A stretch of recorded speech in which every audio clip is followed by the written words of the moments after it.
அனைவருக்கும் வணக்கம். இப்போ இந்த வீடியோவில் நான் பேசுகிறத பார்த்துட்டு ஒன்று நாம் தமிழ் கட்சி என் அண்ணனுங்க, என்னோட பெரியவங்க, அவங்களாம் வந்து தம்பி நீலாம் இப்படிலாம் பேசிடலாமா, நீ ஒரு பத்திரிகை ஆசிரியர், அது இல்லாமல் அண்ணனுக்கு பிடிச்ச ஒரு செல்ல தம்பி நீனு, அப்படிலாம் வந்து பேசக்கூடாதுப்பா நீனு, அப்படிலாம் வந்து யாரும் இந்த அறிவுரையெல்லாம் சொல்லாதீங்க. ஏன்னா நம்ம வந்து தெரியாமல் இது பேசலை, யாரையும் விமர்சிக்கிறதுக்காகவும் பேசலை. சிலது எனக்குன்னு இருக்கும்ல, அதை நம்ம வந்து எடுத்து பேசிதானே ஆகணும். இப்போ நம்ம அண்ணன்ட்ட இருந்தாங்கல்ல அந்த மிக நெருக்கமான தம்பிகள்னு சொல்லிட்டு இருக்கிறவங்க இப்போ அண்ணனை விட்டுட்டு அதை நாம் தமிழர் கட்சியை விட்டுட்டு இல்லை நாம் தமிழர் கட்சியிலேருந்து அனுப்பி விட்டு இங்கே இருக்கிறவங்க வந்து அண்ணன் வந்து எப்பா நீலாம் நமக்குலாம் வேண்டாம், நீ நிறைய நமக்கு வந்து உழைச்சிட்ட, நீ உழைச்ச உழைப்புல இங்கே வந்து நமக்கு அதிகமான இடங்கள்ல வந்து டெபாசிட்டே இருக்க மாட்டேங்குது அப்படின்னு சொல்லி அண்ணன் வந்து இதை வந்து ஒரு ஆய்வு பண்ணி, இல்லை அண்ணன் எப்பவுமே சொல்லுவார்ல, இங்கே வந்து நான் எனக்கு ஒரு ஒரு அந்த உளவு பிரிவு வச்சிருக்கிறேன், அது வந்து என்கிட்ட சொல்லிடுச்சுறான் பாருல, அது போல உளவு பிரிவுகள் அண்ணன்ட்ட போய் கொடுத்த தகவலின்படி சில பேரெல்லாம் வந்து எப்பா நீ வந்து கொஞ்சம் சைலண்ட் மோட்ல இருப்பா அப்படின்னு சொல்லி அமுக்கி வச்சதுனால அவங்களோட திட்டங்களை வந்து மிக தெளிவாக செய்ய முடியாதனால இங்கிருந்து நவந்து போய் அங்கே போய் நம்ம அண்ணன்ட்ட யாரு நம்ம அண்ணன் ரத்தம் வேல்முருகன் அண்ணன்ட்ட போய் ஜாயின் பண்ணிட்டாங்க. ஜாயின் பண்ணோட இல்லாமல் என்ன செஞ்சுறாங்க, இங்கே ஊருக்கு ஊராக போய் இங்கே நாம் தமிழ் கட்சியில் இருக்காங்கல்ல அவனெல்லாம் கூப்பிட்டு, நாம் தமிழ் கட்சியில் இருக்கிறான்னா அவன் யாருங்கிற கூட நமக்கு தெரியல, ஆனால் எல்லாரையும் உழைச்சவங்க அத்தனை பேரும் நம்ம வந்து மதிக்கிறோம். அதே சமயங்களில் அந்த பையனுங்கெல்லாம் கூப்பிட்டு ஒரு யூடியூப் வந்து அந்த சேனலை கொண்டு போய் உட்கார வச்சு அவங்கள பேசுகிறான்னு சொன்னால் அவங்க வந்து என்ன பேசுகிறாங்கங்கிறீங்க, சீமான் வந்து இது சரியில்லைங்க அது சரியில்லைங்க, நாம் தமிழ் கட்சி இப்படி ஆயிடுச்சுங்க, என்னோட வயசே போயிடுச்சுங்க, இளமையெல்லாம் போயிடுச்சுங்க அப்படின்னு என்னென்னவோ பேசுகிறாங்க. பேசி அந்த நாம் தமிழர் கட்சிங்கிற அந்த ஒரு பிம்பங்கிறோட ஒரு உண்மையை ஒரு சத்தியத்தை சதைச்சிடுறாங்களாம். அதுக்கான அசைன்மெண்ட்டை வந்து ஏற்கனவே இப்போ வந்து வீடியோவில் எல்லாம் பல வீடியோக்களில் வந்துட்டு இருக்கு பாருங்க, திமுக தான் போட்டு கொடுத்துச்சு அண்ணன் வேல்முருகனுக்கு, தமிழ் தேசியத்துக்கு ஒரு மறு ஆளை நான் தான் நிற்கிறேன், ஒரு நம்பிக்கையான ஆளை நான் தான் நிற்கிறேன் அப்படின்னு காட்டுறதுக்காக போட்டு கொடுத்துச்சு, அதை வந்து தான் இன்னைக்கு வந்து வேல்முருகன் செய்துட்டு இருக்கிறாரு அப்படின்னு சொல்லி சில பேர் பேசுறாங்கல்ல. அது போல இங்கிருந்து போய் அங்கே உட்காந்துக்கிட்டு சீமாலாம் சரியில்லைங்க, நாம் தமிழ் கட்சியெல்லாம் வேஸ்ட்டுங்க, அதெல்லாம் வந்து பேசுவாங்களே தவிர உண்மை இருக்காதுங்க. அடுத்து நாங்கள் தாங்க யார் இந்த ஒரு சீட் 2 சீட்டில் இருக்கிறாங்கல்ல அவங்க தான் வரப்போறாங்கன்னு சொல்லி எல்லாம் ஊரில் போய் நம்ம ஒரு நிறைய பேரை வந்து இதில் இணைச்சோங்கிற மாதிரி காட்டி வந்து ஒரு இணைப்பு விழா நடத்தினாங்க. அது போல் பல இணைப்பு விழாக்கள் பல ஊரில் போய் வந்து ஒரு 10 பேர் வரீங்கன்னு வச்சுங்க, அந்த 10 பேரை வந்து நிப்பாட்டிக்கிறது எப்போ 5 பேர் அவ்வளோதான். இங்கே பாக்கி 5 பேர் இப்போ கிடையாது, அதெல்லாம் அப்புறம்ல நேரம் வரும்போது நாங்கள் கூப்பிடுவோம், எப்பப்பெல்லாம் நாங்கள் வந்து சொல்கிறோமோ அப்போ வந்து சீமான் வந்து டேமேஜ் பண்ணணும், நாம் தமிழ் கட்சி வந்து டேமேஜ் பண்ணணும். பள்ளியாகிறதுக்கு இது என்ன பள்ளியா, இது புலிப்பா, இது புலி. அதாவது தனியாக நிற்கிற மாதிரி இருக்கும், ஆனால் 1000 பேரோட பலத்தோட நிற்கும், 1000 பேரோட நிற்கும், ஆனால் தனித்துவத்தோடு நிற்கும். அது போல ஒரு அமைப்புல வந்து நின்றுட்டு நீங்க சதிச்சிடலாம், உடைச்சிடலாம், அப்படியே வந்து முறுக்கிடலாம், நம்ம சீமான் தான் அவ்வளவுதான் அப்படின்ற அளவுக்கு வந்து நீங்க பண்ணணும்னு நினைச்சு ஊரா போய் அந்த இது அதனை இணைப்பு விழா அப்படின்னு ஒன்று நடத்துனாங்கல்ல, அந்த இணைப்பு விழாவில் தாங்க இப்போ வந்து வேல்முருகன் இத்தனை நாடுகள் நல்லா இருந்தாருங்க, ரொம்ப சிறப்பா வந்து பேசுவாரு. அவர் வந்து நம்ம அண்ணன், எனக்குலாம் ரொம்ப பிடிச்ச அண்ணன் தான் அவர். இன்னை வரைக்கும் அண்ணன் சீமான் வந்து அவர் மேல வந்து எதுவுமே சொல்ல பாருங்களேன். அது போல வந்து ரொம்ப நமக்கு எல்லாம் ரொம்ப நெருக்கமான ஒரு அண்ணன் தான். ஆனா அவர் நேற்று ஒரு 2 நாளைக்கு முன்னாடி அந்த இணைப்பு விழா வச்சு நடத்தினாங்கல்ல, அந்த இணைப்பு விழாவில் விஜய் ரசிகர்கள், அந்த ரசிகர்களும் கூட சொல்ல முடியாது, அந்த பிள்ளைங்க வந்து நல்ல மதிப்பெண் எடுத்த பிள்ளைங்க அங்கே போய் வந்து அதுங்களுக்கு வந்து ஒரு 3 அந்த 2 கிராம் வைரம், அடுத்த வந்து தங்கம், அடுத்த வந்து இந்த பணம், இது போலலாம் கொடுத்து அவங்கள வந்து கௌரவப்படுத்தி ஒரு பிரபலமான ஆளு இப்போ நடிகர் விஜய் பொறுத்த வரைக்கும் அவர் அது போல போய் செய்கிறாருன்னொன்னே இவங்க எல்லாம் அங்கே போய் அதை வந்து ஒரு பரிசை வாங்கிட்டு ரொம்ப மகிழ்ச்சியா ஒரு நல்ல காரியத்தை செய்கிறாங்க அப்படின்னு சொல்லிட்டு எல்லாராலையும் பாராட்டப்பட்டு கட்சி வேறுபாடு அதை பார்க்காம இங்கே வந்து இந்த சாதி அந்த சாதி அந்த இயக்கங்கள் இந்த இயக்கங்கள் அதெல்லாம் பார்க்காம எல்லாராலையும் பாராட்டப்பட வேண்டிய ஒரு இது பாராட்டக்கூடிய ஒரு செயல் வந்து இப்போ விஜய் வந்து கல்வி விருது கொடுக்குற நிகழ்ச்சி, அதை வந்து எல்லாருமே வந்து பாராட்டுறாங்க. அந்த என்னப்பா அவர் வந்து சம்பாரிச்சிட்டாருப்பா இல்லைன்னு தரலாம்ப்பா அப்படின்னு கூட சில பேர் நினைக்கலாம், ஆனால் சம்பாரிச்சதை கொடுக்கணுங்கிறதுக்கே வந்து மிகப்பெரிய ஒரு மனசு வேணும், அந்த வேலையை செய்கிறாரு. இப்போ நமக்கு வந்து என்ன ஒரு பிரச்சனைனா அவருக்கு நமக்கும் வந்து ஒரு பெரிய விஷயம்லாம் வந்து ஒரு வித்தியாசம்லாம் கிடையாது, அவர் வந்து குழப்படியில் இருக்கிறாரு. இப்போ பாருங்களேன், இந்த தேசியமும் திராவிடமும் எனக்கு வந்து 2 கண்ணுனாரு, அது தமிழ் தேசியமும் திராவிடமும் ஆனா அதை யார் சொல்லி கொடுத்தாங்களோ இன்னைக்கு அவரை தூக்கி கீழே இறக்கி உட்கார வச்சுட்டாரு. யார் இந்த ஆதவ அர்ஜுனாங்கிறவர்லாம் வந்து அதுதான் வந்து கற்பிச்சுட்டு இருந்தாரு. அதே போல் நம்மள்ட்ட வந்து போய் நான் வந்து மிகப்பெரிய ஒரு பத்திரிகையாளர் அப்படின்னு சொல்லிட்டு அங்கே போய் அந்த இடத்துல அவங்க சேர்க்காமே போய் வண்டியில் ஏறிட்டு 400 அடி தான் ஏறுவார்ல வடிவில், அது போல் இவரு போய் ஏறிட்டு உட்காந்துருந்தார்ல, அது போல் உட்காந்துருந்த நம்ம ஐயா பெரியவர் என் பத்திரிகையாளர் ஐயநாதன் அவர்களையே இப்போ அங்கே கட்சியில் இல்லை.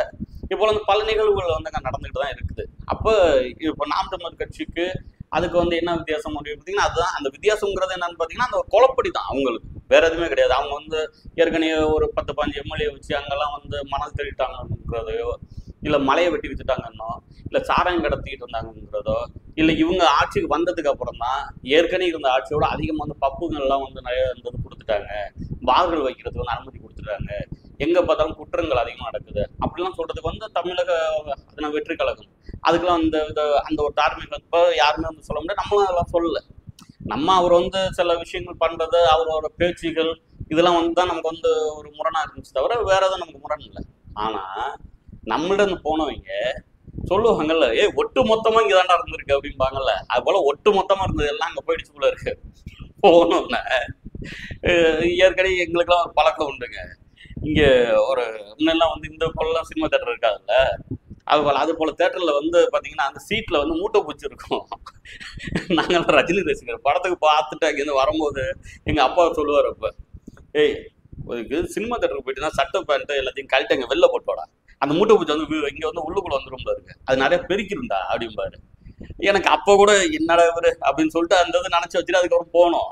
ஆனா இப்பதான் தெரியுது இந்த கட்சியில வந்து எந்தெந்த வேலையை பார்த்தாங்களோ அதே போல வந்து தலைவா நிவா தலைவா, நம்ம வந்து இணைப்பு நடத்துறோம் தலைவா, அடுத்து நம்ம தலைவா முதல்வர், அது வரை 2026 அதுக்கப்புறம் வந்து தமிழக வாழ்வுரிமை கட்சியோட தான் வந்து எல்லா கட்சியும் வந்து கூட்டணி வைக்கிற அளவுக்கு வந்து வளர்த்துறாங்களாம். அது போல சொல்லி நாம் தமிழ் கட்சி வந்து வீழ்த்தணும்னு நினைச்சிட்டு போய் அவர் வந்து உசுப்பேத்தி விட்டு உண்மையிலேயே அதாங்க என் மனசுல படுறது. அதான் அது தப்பா இருந்தா நீங்க வந்து அதை நான் பின் வாங்கிக்கிறேன். என் மனசுல அதான் படுது. ஏன்னா அந்த மனசு அப்படிப்பட்ட மனுஷன் கிடையாது, அவர் இப்படி பேசுற ஆளும் கிடையாது.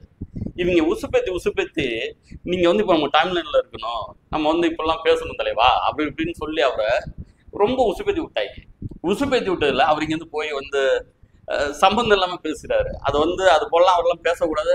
அவர் அப்படி பேசுனால என்ன ஆகி போயிடுச்சுன்னு பார்த்தீங்கன்னு வச்சுக்கோங்க, இந்த சம்பந்தம் இல்லாம அந்த பிரவீன் காந்தி அப்படின்ற அந்த இயக்குனர் தான் ரொம்ப வேற மாதிரி பேசுறாரு. அது நம்ம சங்கடமாவும் இருக்கு. ஆனா என்ன செய்யறது, சில பேர் சொல்லுவாங்கல்ல, நம்ம வீட்டு பிள்ளைய நம்ம அடிச்சு வளர்க்க முடியல, மனசு கேட்கல, கண்டிச்சு வளர்க்குறதுக்கு அடிச்சு நான் தவறா நினைக்க கூடாது. ஒன்னு திருப்பி எப்போ நாங்கெல்லாம் வந்துப்பா முன்னாடியே நாங்களாம் உருட்டிட்டு இருந்தோம்ப்பா அப்படின்னு சொல்லி அண்ணன் பேச விடுவாரு. அப்படிலாம் இல்லை, அண்ணன் உங்க மேல நல்ல ஒரு மரியாதை வச்சிருக்கிறேன், நீங்க அதுக்குன்னு வந்து நீங்க யாரு என்னங்கிற வரலாறுலாம் சொல்ல வேணா, எனக்கெல்லாம் உங்க வரலாறுலாம் நல்லாவே தெரியும், எனக்குங்களோட எல்லாருக்குமே தெரியும். அந்த பிள்ளைகள் தான் வந்து நாம் தமிழர் கட்சியில இருக்கிறோம். அவரு அது போல பிள்ளைகளை தான் சரியா வந்து தடம் பதிச்சு இந்த களத்துல வந்து சரியா வளர்த்துக்கிட்டு இருக்கிறாரு அண்ணன் சீமான் அவர்கள். அதனால எங்களுக்கு தெரியும் யாரு எந்த இடத்துல இருந்தாங்க, என்னென்ன பண்ணிட்டு இருந்தாங்க, எப்ப அதிமுக இருந்தாங்க, எப்ப திமுக இருந்தாங்க, எதுக்காக வந்து திமுகக்குள்ளேயே இருக்கிறாங்க. இப்போ வந்து அங்க 2009 வந்து யாரு வந்து அந்த இனப்படுகொலைக்கு காரணமா அந்த கட்சி எது, அதோட துணை நின்ற கட்சி எது, அவங்களுக்கு நாங்க வந்து ஓட்டு கேட்கல, அவங்களுக்கு நாங்க வந்து அவங்களுக்கு எந்த தொடர்புமே இல்லை அப்படின்னு சொல்லிட்டு இவங்க கட்சி ஆளுங்க இருக்கிறாங்கல்ல, ஒரு தொகுதியில இவங்களுக்கு போட்டு மிச்ச தொகுதியில யாருக்கு போடுவாங்கிற அளவுக்கு வந்து சீமான் வந்து எங்களை வந்து பக்குவப்படுத்தான் எங்களெல்லாம் வளர்த்துருக்கிறாரு. யாரும் நாங்கெல்லாம் வந்து எப்ப அணில் குஞ்சுனா நீங்களாம் அணில் குஞ்சு தான்ப்பா, ஏன்னா இவங்க யாரோ ஒருத்தங்க ஆரம்பிச்சாங்கன்னா எல்லாருமே சொல்றாங்க. அப்பெல்லாம் நாங்கெல்லாம் பேசிக்கிட்டு இருக்கிறதுலாம் அது போல வேலை இல்லை. இன்னைக்கு பார்த்தீங்கன்னா இருமவனங்க வந்து அங்கே இன்னொரு இடத்துல அந்த கட்சி கொள்கை பரப்பு வேலையை பார்த்துட்டு இருக்கிறாங்க. நாளைக்கு நாங்கள் இங்கே ஒருத்தனால அந்த வேலையை பார்க்குறோம், மக்களுக்கு தேவையான பணிகள் பார்த்துட்டு இருக்கிறோம். இப்போ ஊடகத்தில் வந்து என்கிட்ட வந்து மனுக்கள் அனுப்பிட்டு இருக்காங்க, நாங்கள் அந்த வேலையை பார்த்துருக்கோம். அண்ணன் வந்து அவருக்கான வேலைகள் வந்து அந்த மக்கள் என்ன சொல்றாங்களோ அதுக்கான வேலைகள் அவர் பார்த்துருக்கோம், கட்சி கட்டுற வேலையை பார்த்துருக்கோம், ஆட்சி அதிகாரத்தை பிடிக்கணுன்ற வேலையை நாங்கள் பார்த்துட்டு இருக்கிறோம். யாருக்கும் வந்து கூல கும்பிட்டு போட்டுக்கிட்டு போய் அங்கே நின்றுக்கிட்டு ஒத்த சீட்டு தரியா ரெட்ட சீட்டு தரியா அப்படின்னு சொல்லி பேசிட்டு இருக்கிற அந்த ஒரு இழிப்பிறவியான வேலையை நாங்கள் வந்து பார்க்கல. ஆனா எங்களை செதைச்சிடும்னு போய் அங்கே போய் அண்ணன் இங்கே வாங்கினேன் அண்ணன் அங்கே வாங்கினேன்னு கூப்பிட்டு போய் அண்ணனை கொண்டு போய் இப்படி வச்சு விட்டீங்களே, தலைவான்னு சொல்லிட்டு இருந்த எங்க அண்ணனை இப்படி எல்லாருக்கும் நேரம் அவர் வாயாலே என்னைக்குமே அவர் வந்து பின்னாடி பேசின வார்த்தையை நான் வந்து இல்லைன்னு சொல்லி நான் இது வரைக்கும் பார்த்ததில்லை. ஆனா இப்போ பார்த்தேன், இப்போ கூட நான் வந்து இந்த யூடியூப்ல பார்த்துட்டு வந்தேன் இந்த இது பேசுறேன். சொல்ற விஜய் பத்தி நான் வந்து எதுவுமே சொல்லவே இல்லையே, ஆனா அப்பெல்லாம் அது பேசவே இல்லைங்கிறாரு. அவரு குறிப்பிட்டே பேசினாரு. அந்த வீடியோ விஷுவல் எல்லாமே வந்துச்சு. அதனால தான் எல்லாருமே பேசுறாங்க. இல்லாட்டி அண்ணன் மேல வந்து யாருக்கும் எந்த வித வன்மமோ எந்த வித எதிர்ப்போ கிடையாது. ஏன்னா அண்ணன் வந்து அடுத்தது வந்து இங்க இருந்து தனியாலாம் நிக்கணும்ன்ற அவசியம் இல்லை. அவர் வந்து நிக்கவும் மாட்டாரு. அவருக்கு வந்து எப்பவுமே ஒரு சேஃப் ஜோன் அப்படிம்பாங்கல்ல, அப்புறம் ஒரு பாதுகாப்பு வளையத்தை வச்சுதான் நிற்பாரு. அது அந்த ஒரு எல்லைக்குள்ளதான். அதுவும் இந்த வாட்டிலாம் பாத்தீங்கன்னா அவர் வந்து அந்த கட்சி அவரோட கட்சிங்கிற ஒரு பேர் வச்சிருந்தாருன்னா கூட திமுகவோட உறுப்பினர் தான் அவரு. அந்த சின்னத்துல நின்று அவர் வந்து வென்றாரு.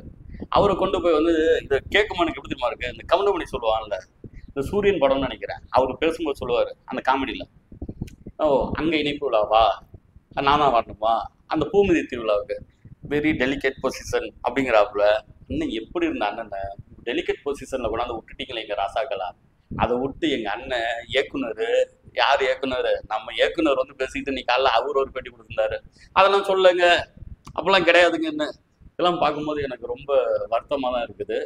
இப்ப தெரிஞ்சுக்கங்க, சீமானின் பிள்ளைகள், நாம் தமிழர் கட்சி பிள்ளைகள், நாங்க தான் சரியான வழியில சரியா வந்து வழி நடத்திருக்காருங்க அண்ணன். நாங்க வந்து சரியான வேலைகள் நாங்க வந்து பார்த்துட்டு இருக்கிறோம். அதனாலதான் எங்கள்கிட்ட வந்து இது போல வந்து ஒரு உசுப்பேத்தி விட்டா நாங்க வந்து பேச மாட்டோம். எங்கள்கிட்ட உசுப்பேத்தி விடுற வேலையெல்லாம் எங்கள்கிட்ட ஆகாது. நாங்க தான் தலைவா, நீங்க தான் தலைவான்னு சொல்லிட்டு இதுக்குள்ள வந்து ஏதாவது இந்த கொல்லப்படி வேலைகள் இங்க பண்ண முடியாது. இருந்தா இல்லாட்டி போ, அவ்வளவுதான். எனக்கு இந்த வேலையை வந்து கையெழுச்சிருக்கிறாங்க, அந்த பொறுப்பு எனக்கு இருக்குது. அதே பொறுப்பு உனக்கு இருந்தா நீ அந்த வேலையை செய்.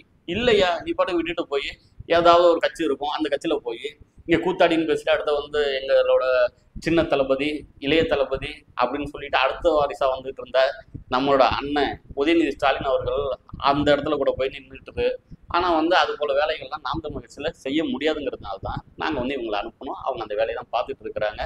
இருந்தாலும் எனக்கு என்ன ஒரே ஒரு வருத்தமா இருக்குன்னா, அண்ணே இனிமே அவங்க பேசலாம் கேட்காதண்ணே, உன் மேல பாசமுள்ள தம்பியை நான் சொல்றேனே, வேண்டாம். நாங்க எங்க வேலையை பார்க்குறோம், நம்ம வேலையெல்லாம் நம்ம சேர்ந்து பார்ப்போம். உறுதியா வந்து நாம் தமிழ் கட்சி வெல்லும்ண்ணே, உறுதியா வெல்லும். இங்க பார்க்குற தம்பிகள்கிட்ட நான் சொல்றேன், எப்போதும் போல இப்பயும் சொல்றேன், பதறாம இருங்க, அதே சமயத்தில் சதறாம இருங்க. நமக்கான வேலைகள் நிறைய இருக்கு. இதை வந்து புறம் பேசுறேன் அப்படின்னு நினைச்சிட்டு இருக்க கூடாது. இது போல சில ஆட்கள்லாம் நவுத்தி விட்டோம் பாருங்க, அதுக்கப்புறம் வந்து நம்பிக்கை வந்துடுச்சு. உறுதியா வந்து நாம் தமிழ் கட்சி வெல்லும். 2026 வந்து சொல்லும் அப்படிங்கிறதான் நான் தெரிவிச்சுக்கிறேன். நன்றி, வணக்கம்.